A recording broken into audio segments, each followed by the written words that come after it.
by Murray Phillips from SpinachTV again.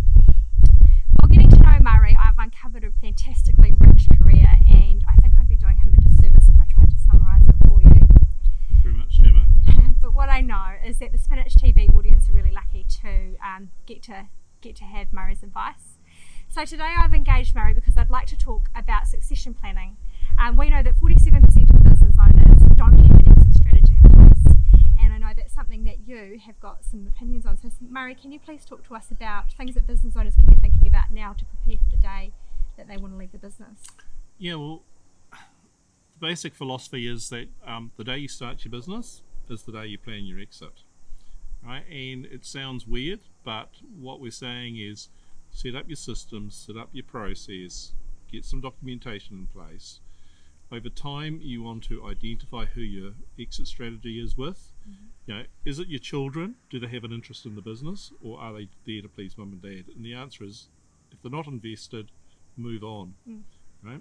The second one is potentially you identify key personnel within your business, and if that is the case, you have a discussion with them, and over time, you offer them share agreements, whereby you start to step back in the business, they take more of the ownership of the business in terms of managing it, and their reward or share transfer comes from increased profits, and those profits translate to a share transfer.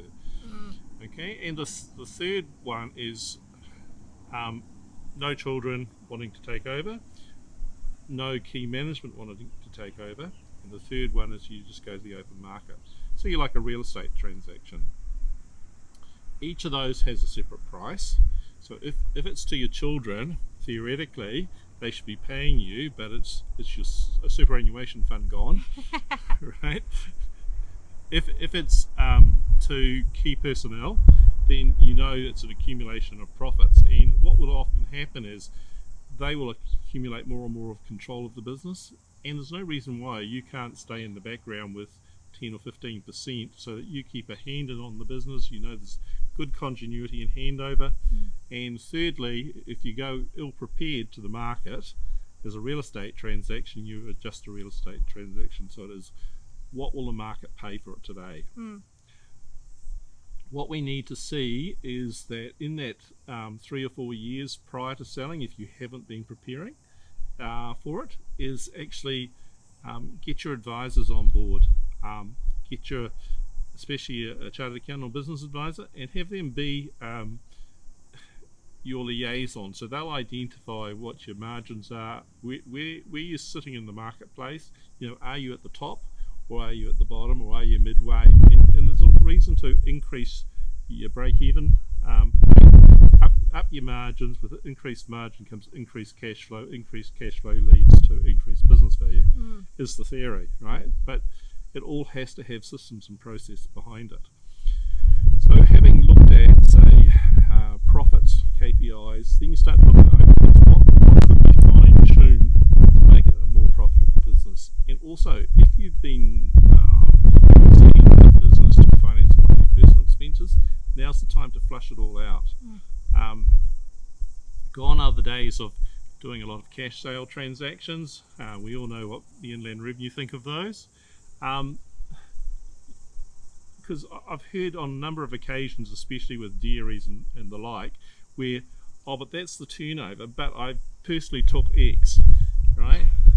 That's too late. It's got to be in the system. You've got to be paying tax and GST on it, and be prepared to pay it, because at the end of the day, the increase in the profit will generate to a higher sale price.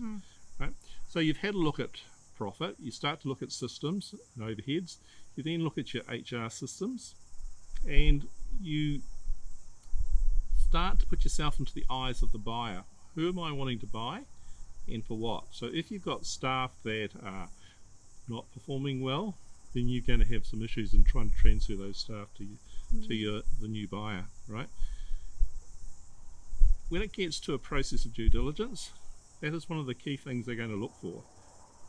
What assets am I buying? Besides the tangibles of plant and equipment, it's also the human resource function, because they're the brand, right? If they do well, they're your brand. Then look at your management structure in terms of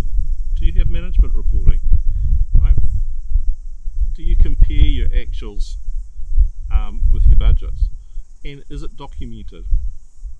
Right? If it's not, there isn't really good governance in place, and that's what the buyer's wanting to see. He's wanting to see what is the business I'm buying. It's not just cash flow. It's cash flow. It's brand. It's so then we get, as we say, we get into this governance issue of making sure you've got good governance, good accountability, and this is where often you would have an advisory board.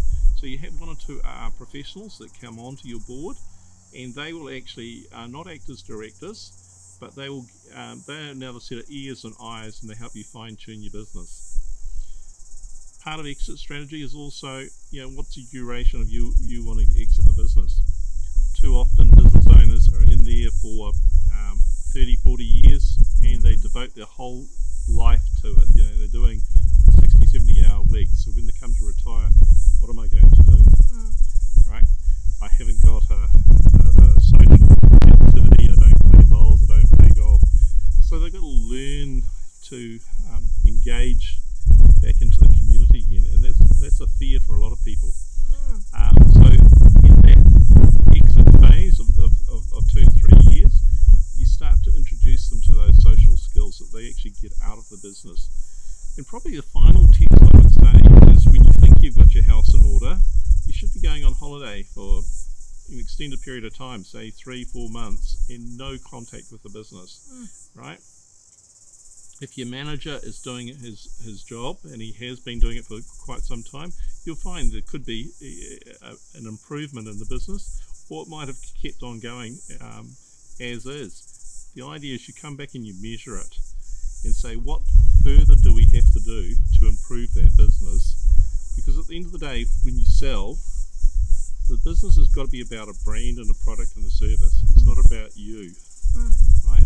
And if it's all about you, then there is no real business value there. House is all about its asset. Yeah. And you've got to make sure it's healthy and vibrant and continuous without you.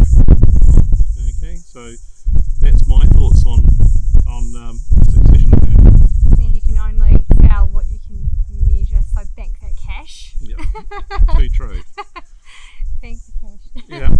And refine your systems and get out those employees who are not performing. Yeah, it's even such things as inventory. Do something about it. Have a sale. Get rid of it. At the end of the day, inventory sitting on the floor, it means stale cash.